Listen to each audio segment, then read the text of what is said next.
হয়েছে, পরের বার বন্ধু বাড়ছে, এরা আবার কি হয়েছে, সহি লাইনে চলে আসছে। আর যারা সহি লাইনে আছে তারা বিভ্রান্ত হয় নাই। বর্তমানে একটা ফিতনা চলতেছে না আমাদের, হ্যাঁ, নাম বলা লাগবে না, জানা আছে। এই ফিতনার জবাব কি?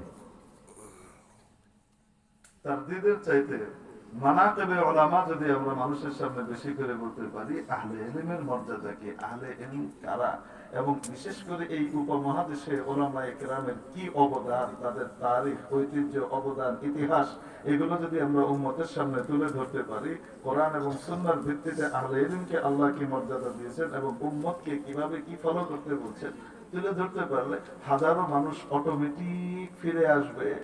নাহলে দিন দিন এনাদ বাড়বে, আঙ্গুল নাচানোর দ্বারা এনাদ বাড়বে, কাছে আসবে না, ভুলে যাবে। আপনার সামনে এসে তওবা করবে, মনে মনে বলবে তওবা করতেছি, ঠেকায় দিলাম, যাইয়া লই, যেটা করি হেঁটে আপনি যাইতে তওবা করাবেন, থাকবে না।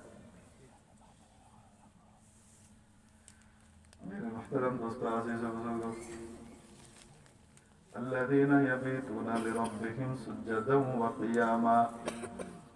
নবীজি সাল্লাল্লাহু আলাইহি সাল্লামের ওই হাদিস বলতেছিলাম, আফশুস সালাম, সালামের প্রসার ঘটাও। সালামের প্রসার কি ঘটাবে? বেশি বেশি সালাম দিন। বিলবোর্ড দিয়ে বেরিয়ে ফেলছেন, বেশি বেশি সালাম দিন, তাই না?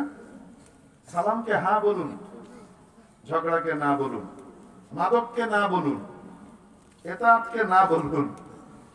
বললে কি হয়ে যাবে? ছেড়ে দিবে।